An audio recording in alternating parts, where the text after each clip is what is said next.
1959, John Howard Griffin, prestigioso periodista y escritor norteamericano de piel tan blanca como la leche, decidió convertirse en negro. Se trató con el medicamento que repigmenta a los enfermos de vitiligo, se expuso a los rayos UVA, se rapó la cabeza y se tiñó a mano las zonas más difíciles.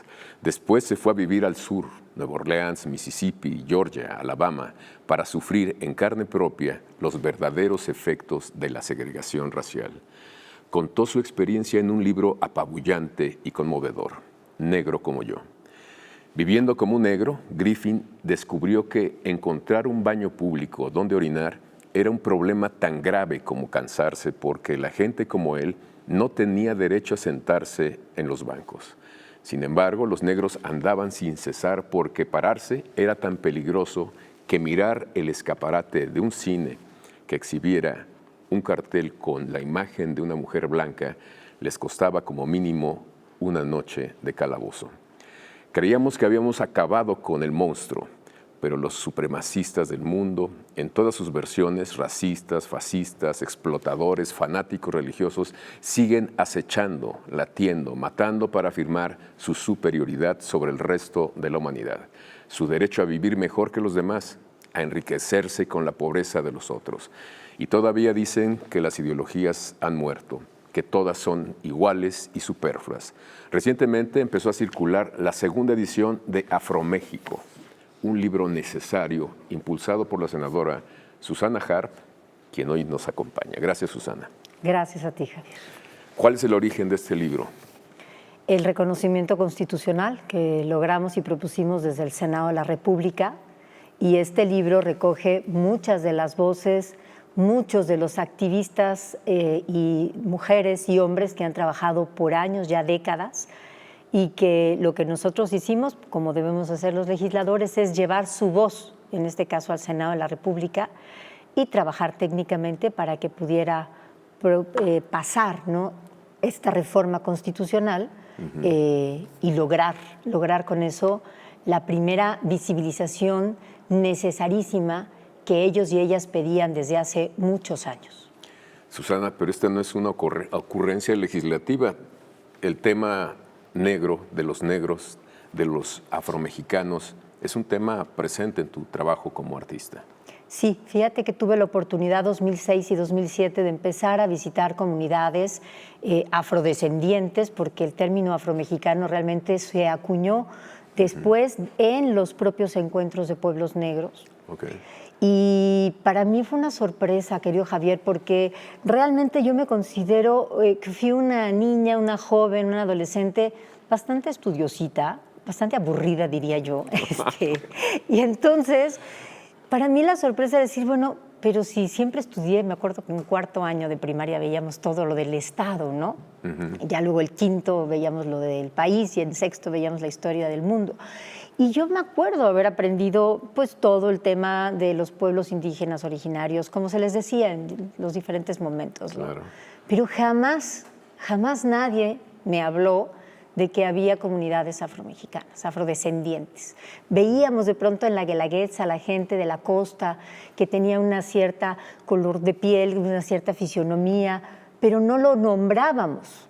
Y cuando entré en ese proceso de la búsqueda de canciones que se derivaran de estas culturas que llegaron, ¿no?, siglos atrás, pues me encontré un mundo. No eran 2 o 3 negritos en el arroz, como dice el dicho, ¿no? Claro. Eran comunidades completas. Que están como en Oaxaca, encapsuladas, ¿no?, en Guerrero, en Veracruz, en Coahuila, son los 4 estados donde tú puedes encontrar comunidades completas. Y hay una diáspora a nivel nacional. No hay un solo estado de la República, y lo confirmó el censo, que es algo que se logró a partir del reconocimiento constitucional, exigir ahora sí que hubiera un conteo real a nivel nacional de la población afrodescendiente, de quien se asumiera como afrodescendiente. Que eso es importante. Si pones el tema y le das importancia, me atrevo a decir que yo soy afrodescendiente, ¿no? Claro, exacto.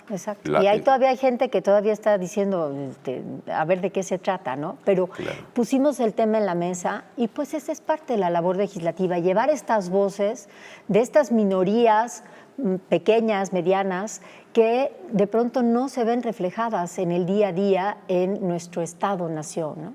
Totalmente. ¿México es un país racista, Susana? Muy, e hipócritamente racista, porque no lo decimos. O decimos, yo soy moreno. Para mí, claro, ¿sabes qué? El moreno, momento rosado. muy contundente donde entendí la gravedad fue cuando hice ese disco que se llamó Fandangos de Ébano. Yo recibía mails, Javier. Recibía mails cuando yo iba, pues como tú me has conocido siempre, iba yo a hacer mis difusión de que íbamos a presentar tal disco. Todos mis discos son con una investigación previa, ¿no? Jamás he hecho cancioncitas de amor y desamor, lo cual no es que esté mal, pero no es lo que a mí me apasiona. Entonces siempre he agarrado discos temáticos y cuando yo iba a las radios, a las teles que me permitían anunciar que estábamos haciendo este proyecto, me llegaban mails amenazándome que si yo traía negros a este país, me las iba a ver con ellos. ¿Quiénes eran ellos? ¿Quién sabe? ¿Cómo que si traías Y negros yo a lo este comentaba país? con la gente de la ¿Están UNAM. aquí? ¿No? No, bueno, Claro. pero era increíble, con la maestra de la UNAM, todos que llevaban este tema de la tercera raíz, ¿no? Luz María Martínez Montiel, en fin, con la gente que empecé a conocer. Y me decían, no te preocupes, a todos nos amenazan todo el tiempo. Y yo lo que hacía era devolverles bibliografía. O sea, decía, miren, lean a Aguirre Beltrán, y les mandaba bibliografía como para que se enteraran que, por Dios, llevaban 500 años aquí y no vinieron por su propio pie, vinieron en una condición de esclavitud, no nacieron esclavos, los hicieron esclavos. Y el día de la presentación del disco, 31 de mayo del 2008, nunca lo voy a olvidar, me pararon el concierto, me habla Nina Cerratos así en las piernas del teatro y me dice, ven, yo estaba 4 canciones de acabar, ¿no? La presentación del disco, y me dice, tenemos que abrir el teatro, tenemos que revisar, por favor, sal y di que es un tema ahí de normal, que tenemos que hacerlo, de protección civil. Un simulacro. No, bueno, en ese instante, así se me vinieron todos los mails a mi cabeza diciendo, no lo puedo creer. Qué horror. Y en efecto, hubo una llamada al teatro que había una bomba. Yo decía, pero ¿a quién le puedo afectar cantando canciones afroamericanas? Ni por aquí me pasaba a luchar por el reconocimiento constitucional. O sea, vamos, yo era alguien que recopilaba canciones y las exponía y platicaba de los temas, ¿no? O sea, imagínate que se indignaran tanto simplemente por cantar canciones afromexicanas. Y además es bien difícil decidir cuáles son. Yo creo que ni ellos saben.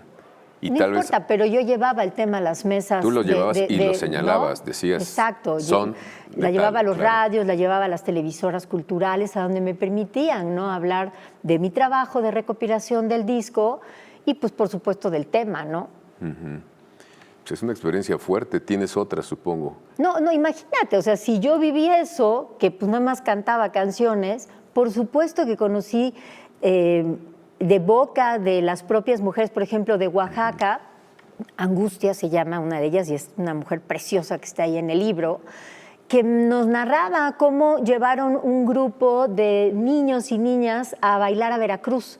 Porque te cuento, hay organizaciones civiles desde hace muchos años, ellos y ellas están muy bien organizados y este tema ha surgido desde las propias comunidades. No es algo que alguien externo a la comunidad ha llegado a organizar o a proponer. Es una autogestión hermosísima que a mí me ha tocado acompañar al principio desde la música y ahora acompañar desde el Senado de la República. Y ella nos decía que se estaban poniendo de acuerdo con la gente de Veracruz para hacer un encuentro de culturas afros, ¿no? Afrodescendientes. Pues los paran en la carretera, les quitan a todos los niños, las tratan como si fueran centroamericanas, pues porque en este país no había negros. O sea, por supuesto la gente de migración de entrada, hoy, 2023, muchos de ellos siguen dando por hecho que en México no hay afrodescendientes y por lo tanto en automático deciden que los tienen que interrogar, que llevar a separos, porque ¿de dónde vienes? ¿De El Salvador? ¿De Honduras? ¿De Nicaragua? ¿De dónde vienes? Claro. No, soy de Oaxaca, no. Ahí no hay negros. No hay negros, claro. Entonces, terrible, porque la ignorancia La invisibilidad, Javier, es la peor de las discriminaciones. Y eso hemos tratado de visibilizar desde la Constitución, Claro. y ahora estamos luchando porque terminen de pasar 49 leyes secundarias que son importantísimas para que los derechos de todas estas personas mexicanas, afromexicanas, se vean reflejadas en su cotidianidad. El reconocimiento ya se logró, pero es la puerta nada más. Es la puerta, los reglamentos también, y también sensibilizar a las autoridades, empezando por ahí, para que empiecen a hacer su trabajo de otra manera, ¿no? Sí, que Entonces, las es bases cierto. se enteren, ¿no? De que sí, ahí están, y ahí han estado siempre, ¿no? ¿Es cierto que les hacen cantar el himno nacional? Claro, por supuesto. Y si no traes tu credencial de lector, te las vas a ver muy complicadas. Como decimos, te la vas a ver negra, ¿no?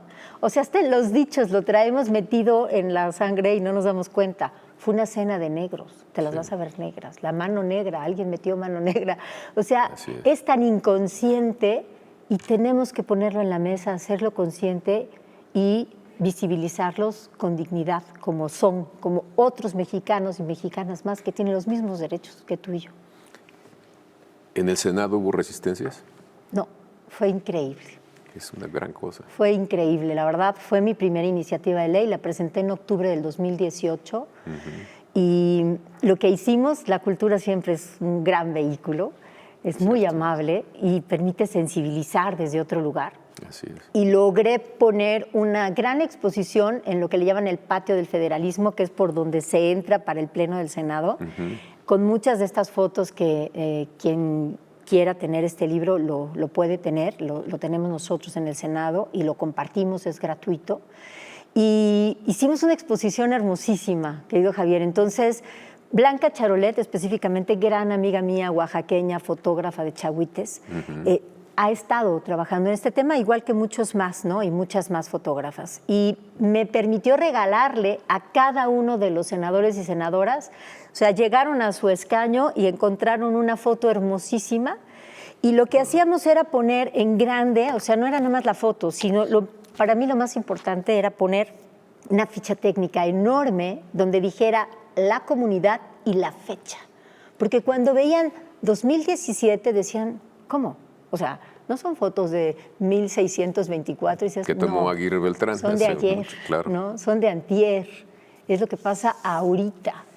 Y fue muy lindo porque hubo incluso senadores, me reservo el nombre, que se me acercaban con humildad y no estaban consternados y me decían, Susana, no tenía idea que en México había una población afrodescendiente. Entonces fue muy bonito, fue muy bonito. No hubo un solo senador o senadora presente en la sala que no levantara su mano el día que propuse la iniciativa para acompañar la iniciativa.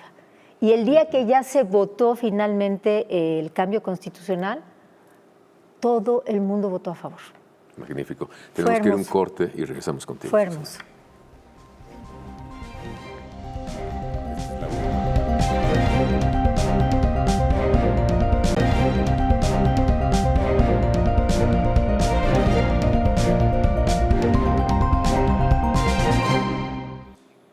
Susana Harp, el lenguaje nos revela y revela nuestra ignorancia. Así como decimos los chinos y los japoneses, todos son orientales y los vemos igual o nos parecen idénticos. ¿Con los negros pasa lo mismo? Hablabas de varias comunidades. ¿Comparten lo mismo? ¿Los vemos casi igual o son muy diferentes? Son culturas diversas. O sea, aquí no podemos hablar de el pueblo afromexicano, porque son los pueblos afromexicanos. Y también te quiero decir algo importante. Nosotros no estamos hablando de colorímetro, de a ver qué tan alto es su pantone, ¿no? Más cercano al oscuro. Estamos hablando de culturas. Estamos hablando de formas de bailar, de comer, de creencias, de cosmovisiones. Claro, claro. Y pasó algo muy importante, por lo cual yo creo, esa es mi hipótesis, que mucha gente no los tomó en cuenta por todos estos siglos. A partir de que se abolió la esclavitud, ellos dejaron de aparecer en la historia de México, ¿no? Dejaron.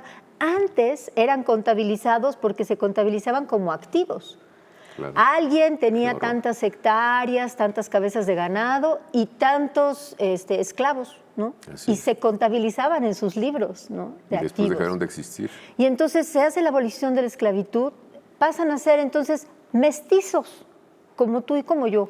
¿Por qué? Porque no conservaban una lengua prehispánica común.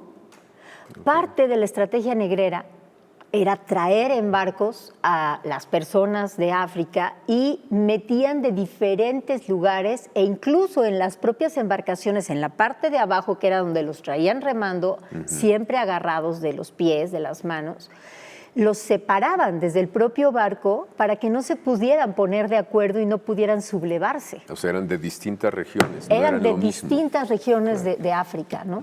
Y cuando llegaban a México, bueno, a donde llegaran, era una estrategia. Claro. Los separaban en ese instante. Entonces, ¿qué pasaba? Tenían que aprender inmediatamente el castellano o lo que se hablara en ese lugar, en Brasil el portugués, en fin, ¿no? Claro. Era una estrategia totalmente negrera. Entonces, ellos retoman el castellano y de entrada, entonces siempre aquí se veían ya como mestizos, porque ya no eran esclavos, ya no eran afros, porque ya estaban, ya había unas mezclas, ¿no? Entre pues las propias gentes. ¿Por qué? Porque además cuando ellos y ellas sabían que podían tener un hijo con una indígena o con un mestizo, con un, como se les llamara, ¿no? Un español nacido ya en México, sus hijos nacían libres. Entonces también muchas veces ellos estaban de acuerdo, ¿no? Había el amor, había los encuentros normales de los seres humanos. Claro. Y tenían la certeza de que sus hijos, ya si los tenían con una indígena, ya nacían libres. Entonces retomaron el castellano y se perdieron. Entonces fue muy complicado estructurar, ¿no? y visibilizar estas culturas que son totalmente diferentes. En el sur, en Costa Chica, lo que le llamamos desde Acapulco, Guerrero, hasta Puerto Escondido, Oaxaca, todo eso es Costa Chica, bueno, un poco más todavía para allá. Y en toda esa región hay comunidades completas. Esta foto es de una niña preciosa que está cargando a su hermanito, es Sí. de un gran fotógrafo oaxaqueño y es de Collantes, Oaxaca. Esta foto la tomó Ariel Mendoza hace tiempo. Y es Collantes, Oaxaca. Si tú llegas a esa población, si alguien te bajara en un helicóptero y simplemente apareces ahí, por ejemplo, antes del Paulina, que fue este gran huracán del 97, se construían las casas en redondo todavía. Wow. Entonces tú llegabas y decías, pues, cualquier lugar de África, o sea, cualquier lugar de África. Es una gran cantidad, su población afrodescendiente es en más del 90% en estas comunidades. Pues fuerte. El ciruelo, en fin, muchas de ellas, ¿no? Entonces, se come de una manera, se baila de una manera, se cree en ciertas cosas. Por ejemplo, ellos creen en algo que le llaman el tono. El tono es un animal, tu tono es un animal que rondó el lugar donde tú naciste y te va a acompañar a bien vivir y a bien morir. No te vas a convertir en él como un nahual. Un nahual, claro. Es algo diferente, ¿no? Cantan chilenas, hacen versos en topada, cocinan tamales de tichinda, usan ciertas hierbas como el candó. Ahora, eso es Costa Chica. Pero si te vas al Sotavento, a toda la región jarocha, Es otra ahí cosa. es otra historia, son otras manifestaciones culturales. El son jarocho es toda una mixtura desde instrumentos novohispanos, pero los pies se quedaron. Nosotros las percusiones las migramos a los pies, no a los tambores. En México no tenemos tanto tambor, ¿no? El tambor realmente era prehispánico, el huehuetl y demás. Lo afro, Son los esta pies. raíz afro, está en nuestros pies. Wow. Está en los tablados jarochos, está en el son de artesa en Oaxaca y en Guerrero, que se suben a zapatear sobre esta artesa. Y los mascogos que están en Coahuila es otra historia.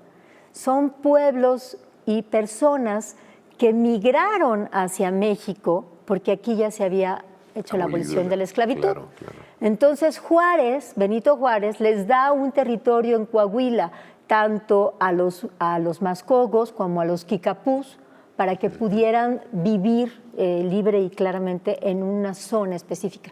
El municipio se llama Musquis, en Coahuila, y la comunidad se llama El Nacimiento de los Negros. Y Tienen una cocina, Javier, que me fui para atrás. Yo no tenía idea de cómo cocinaban los mascogos. Realmente es increíble, ¿no? Sus manifestaciones culturales, totalmente diferentes a los jarochos y a los costeños. Entonces hablamos de mundos diferentes que vienen de una misma raíz, de una misma historia, que no llegaron por su propio pie, que llegaron a una condición de esclavitud, pero que eso ya pasó y que aquí están en el aquí y el ahora y tienen que tener su espacio y sus mismos derechos como nosotros. Lo que me estás diciendo es que permearon la cultura, o sea, se fundieron también. Ese zapateado que tú y que yo vemos en todo el país tiene que ver con eso, entonces. Sí. O sea, para los etnomusicólogos, cuando hice el disco de Fandangos de Ébano, me comentaban, el 75% de la música mexicana tiene un arraigo, tiene un dejo, tiene partes ahí claras. Si las analizas, ahí está las culturas africanas, ¿no? Qué fuerte. Develadas de diferentes formas, nuestros rasgueos. En el son de arpa grande se percute el arpa, ¿no? Porque no había tambores. O sea, te vas a Brasil, te vas a Cuba, te vas al Caribe y están los tambores como tal. Aquí no, aquí nuestra parte de la percusión se fue a los pies, básicamente. Qué interesante. Y en materia de comida, ¿en dónde permearon? En todos lados. Por ejemplo, en la zona jarocha les prohibían a los negros que ahí estaban haciendo básicamente trabajos de ganadería y todo lo que tenía que ver con la zafra. A ver, las poblaciones afro se iban a la minería, a la ganadería, porque los indígenas aquí jamás habían visto un caballo, ni una vaca, ni un chivo. No eran animales que existieran en este continente, los trajeron. Entonces, por eso siempre ves al capataz, que era un gran negro subido en un caballo, ¿no? Entonces, ellos sí tenían esta cercanía con estos tipos de animales. Y pues en la minería y en la zafra, porque también son actividades que requieren mucha fuerza, mucha capacidad de poder estar bajo el sol, y entonces pues los llevaban a todos estos trabajos duros. Entonces, por ejemplo, en Veracruz tenían prohibidos los jarochos tomar la comida que tomaban los demás, solamente les permitían usar vísceras y tubérculos. Y a partir de esa prohibición se genera una cocina maravillosa. La pancita es afromexicana. ¿En serio? Querido, todo lo que tiene que ver con vísceras, de ahí, o sea, hay una gran fuerza de... No es porque las otras culturas no lo usaran, pero donde lo tuvieron que proponer y cambiar y recrear fue en toda esta zona jarocha, por ejemplo, porque era lo único que les permitían comer. Entonces está todos estos tubérculos que ahorita no estoy recordando, malanga, o sea, hay muchas cosas que tú vas yo el otro día estuve, por ejemplo, en Jalapa y me llevaron a comer comida, pues, afrodescendiente de esa región, con una mujer maravillosa y increíble. Todo lo prohibido, todas esas hierbitas que sí les dejaban, hacían sus propios moles. ¿Qué es un mole? Moli, pues son unas salsas, ¿no? Por eso nada más en mi tierra hay 7 en Valles Centrales, pero hay un montón de moles más, ¿no? Claro. Entonces, no, es un tema largo, maravilloso. Maravilloso. Que de pronto no le damos el nombre y no le damos el crédito. Y por eso también nosotros pedimos, si quieres ahorita lo platicamos, en los encuentros de pueblos negros, ahora que se logró el reconocimiento constitucional, pues se pide avanzar en los otros derechos, se pide estar visibilizados en la historia y en cómo han aportado tanto a la cultura y a la historia de este país y a la libertad de este país. Así es. No nada más en la condición de esclavitud, o sea, eso fue un terrible y largo momento histórico, pero Guerrero, Hidalgo, en fin, si quieres ahorita platicamos. Tienen que ver con la historia de México, pero de manera contundente. Ahí están. Y hay que visibilizarlos desde otro lugar, desde su gran aportación a toda la historia y a toda nuestra identidad como nación. Sin duda alguna. Entonces, es un continente que tenemos que visibilizar para conocernos mejor, porque formamos parte de él de muchas maneras, al consumir música, al bailar, al comer. Sí, y numéricamente hablando, ¿cuántos pues son la segunda raíz, no son la tercera. A ver, dime por qué. Sí, pues porque llegaron muchos más africanos que europeos. O sea, numéricamente hablando, Sí, eran llegaron más, muchos, claro. ¿no? Porque además no llegaron nada más españoles. Bueno, ni siquiera existía España. Así es. Castellanos, ¿no? Llegaron de muchas regiones de lo que en ese momento era Castilla y todos estos reinos, pero llegaron portugueses, pero llegaron de otros lugares, ¿no? Entonces hablamos de europeos, numéricamente llegaron más africanos. Qué interesante lo que nos comentas. Tenemos que hacer mucho trabajo todavía, legislativo, pero también cultural. Sí. El simple reconocer que la pancita que nos comemos tiene un origen afro es magnífico, ¿eh? Así es. Y Si están seguramente- crudos, acuérdense los afromexicanos. Es la respuesta a pasarla mejor, ¿eh? Muchísimas gracias por tener este tema en la mesa, por tenerlo en tu arte, en tu música y también en tu trabajo legislativo. No, pues ahí hay que estar siempre. Gracias, Susana. Gracias a ustedes también por habernos acompañado y yo los espero la próxima semana.